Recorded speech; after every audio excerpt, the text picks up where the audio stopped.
All right, in this video, we're working on a older Toro Power Shift 624. The machine is in for service, and when I was inspecting everything, auger belt is gone. Actually, it was there, it was just shredded, and then the dry belt is ready to go too. So we're gonna replace those. All right, so we just need to remove this belt guard. There's just two little 13mm bolts that we gotta loosen up here.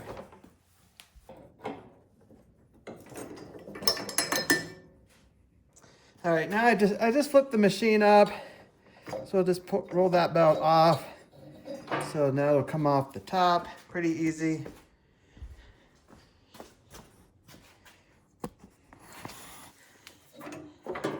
Yep, there we go. And just putting it on is the reverse. Just slide it in there, get it up in the groove.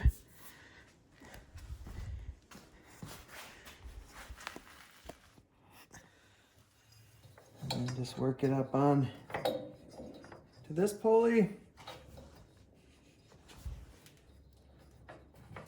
Then you just got to make sure that the belt is riding in the tension idler here. All right, there's that one. So now let's put the auger belt on. Just slide it up. We won't put it on here yet. Just gonna get it up there.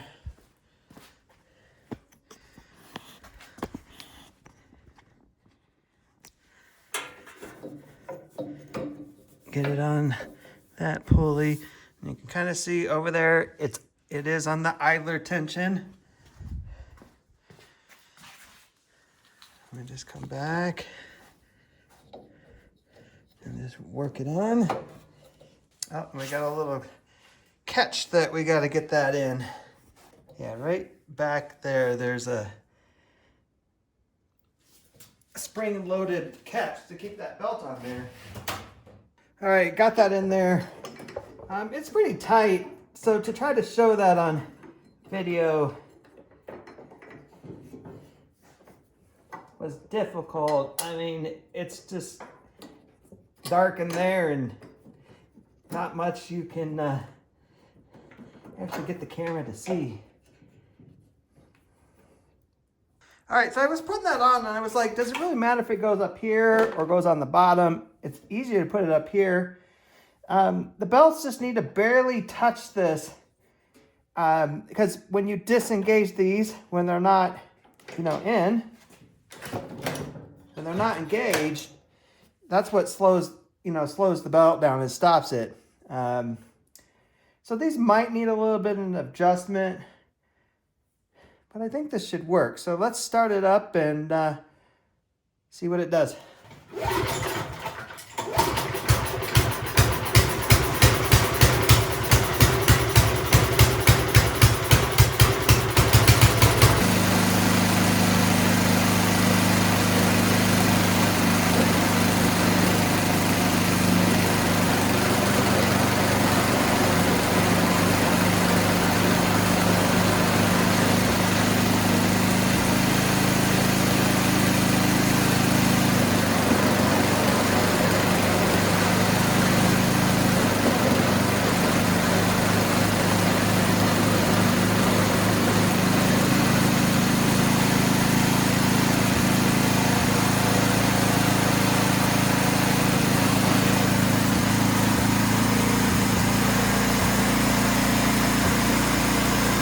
All right, those actually are adjusted right where they need to be.